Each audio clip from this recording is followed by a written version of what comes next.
history of black hair, our hairstory.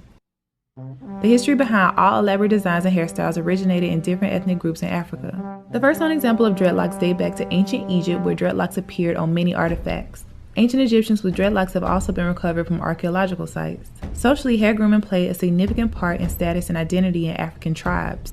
It was a way to identify someone's social status based on ethnicity, social rank, age, marital status, wealth, fertility, manhood, religion, and death. Twisting, braiding, cotton or wool thread weaving, adding animal fat, or mud and clay were all techniques used to create these elaborate looks. Due to styling taking hours and sometimes days, much like today, women use this time of beautifying as a chance to socialize and form meaningful bonds with one another. In 1444, Europeans began to kidnap Africans of all social statuses and trade them on the west coast of Africa. Many wore elaborate hairstyles. Although the Europeans were first entranced with and admired the complexity of style, texture, and adornment of black hair, something had to be done to rid them of their identity to maintain control and dependency. Many slave owners shaved not only the men's hair but women's hair as well. This was considered an unspeakable crime to many tribes. In 1619, the first slaves were brought to Jamestown. After being on a ship for 3 months in unbearable conditions where hygiene, let alone hair care maintenance, couldn't be maintained, many of the enslaved Africans' hair was matted upon arrival. The enslaved Africans were no longer allowed to speak their native languages, do traditional dances, and maintain their hair in the styles that they chose. All of the African culture and grooming traditions began to disappear. Slave owners wanted to cut off the enslaved Africans' connection to their true self. They pushed their standard of beauty, fair skin, straight hair, and thin facial features. African dark skin, kinky hair, and wider facial features were deemed unattractive. Because of this, lighter skinned, straight hair slaves commanded higher prices at auction.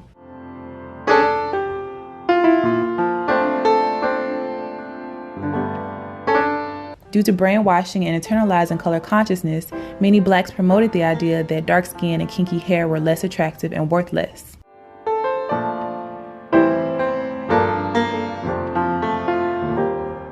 The enslaved Africans were given no way to care for their hair.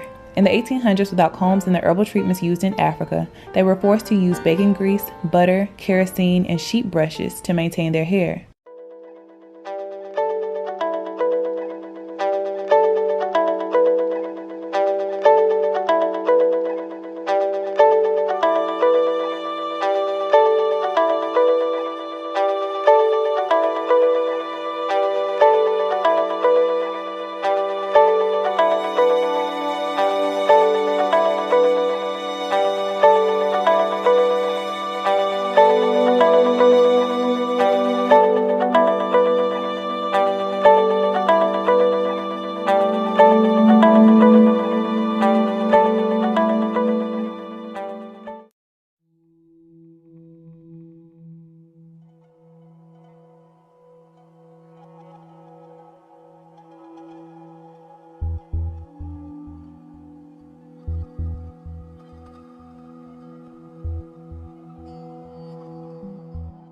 In 1845, metal hot combs are invented by the French and available to the United States. Many people believe Madam C.J. Walker invented the hot comb, which is incorrect. She developed a range of hair care products for blacks and popularized the press and curl style. In 1865, slavery ended, but the emotional and psychological scars lived on and are still evident today. Quote-unquote good hair, or hair that is finer, curlier, and closer to that of Europeans, becomes a prerequisite for getting jobs, entering certain schools, churches, and social groups.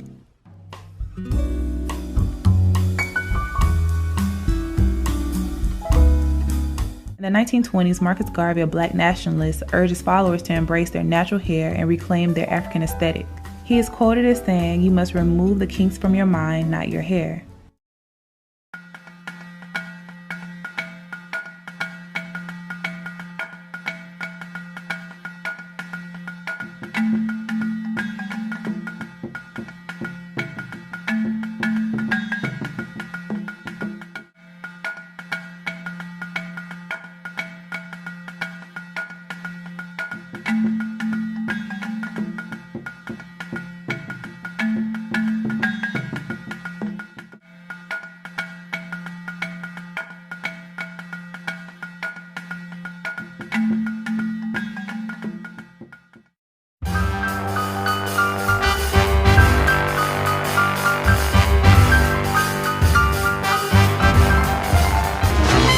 In 1954, George E. Johnson launches a permanent hair straightener for men that can be applied at home. A women's chemical straightener quickly follows. In 1962, actress Cicely Tyson wears cornrows on the TV drama East Side, West Side. This was a big deal because braids weren't considered a finished look for an adult woman. Usually this style was only worn inside the home.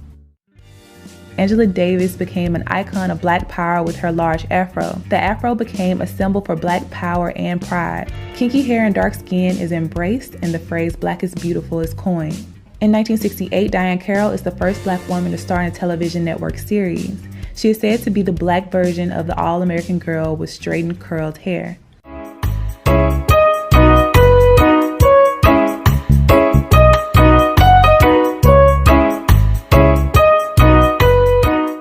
In 1971, Melba Tolliver is fired from the ABC affiliate in New York for wearing her hair in an afro. This caused a great deal of controversy. In 1977, the Jerry curl exploded on the Black hair scene. It was deemed a curly perm for Blacks, and the style lasted through the 1980s. In the 1990s, Essence magazine declares sisters love the weave, but natural styles and locks are starting to become more accepted as well.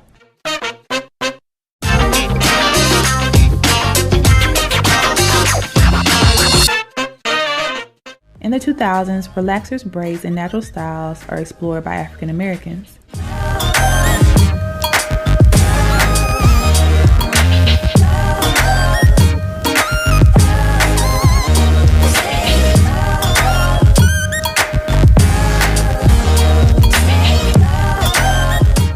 Around 2009, there is a surge in the number of women wearing their hair naturally. Many refer to this as the natural hair movement.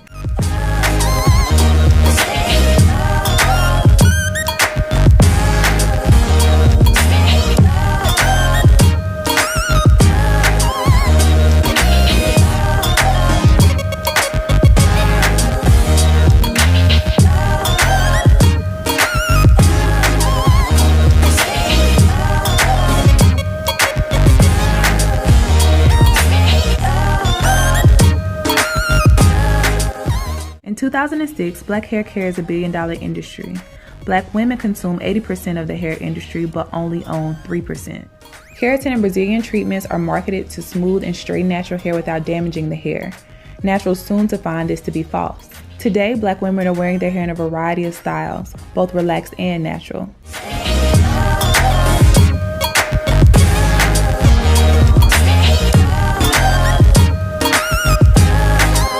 The number of women wearing their hair naturally has increased significantly due to the education on the harshness of chemicals used in relaxers, scalp conditions, a desire to lead a healthier and more active lifestyle, and a desire for naturally longer and thicker hair.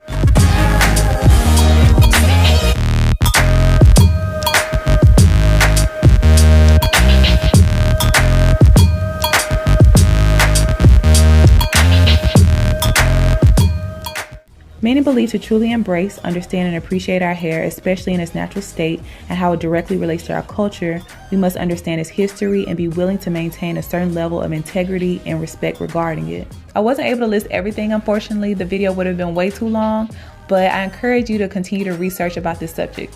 Thanks so much for watching. I'll see y'all next time. Peace, love, and light.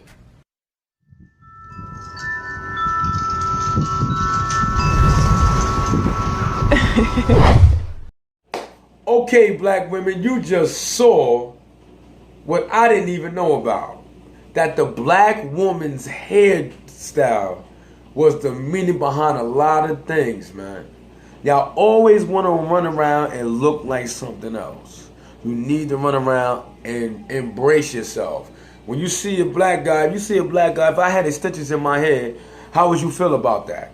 If I had blonde streaks in my hair, how would you feel about that? You know what I'm saying? If I had contacts in my eyes, how would you feel about that? We need to get back into our blackness first. Because people are not going to respect us because they already know that we're trying to be like someone else. Might not be trying to be white. Some of us might not try to be Spanish. But a lot of females always talking about they got Cherokee Indian in their blood. I mean, you want to be everything except, shut down on black. It's not for all women. It's for some of y'all. Y'all gotta start getting back into your black self, man. Alright? My name is Eric Gridiron Smith. Like, comment, subscribe. Let's get it. Ow!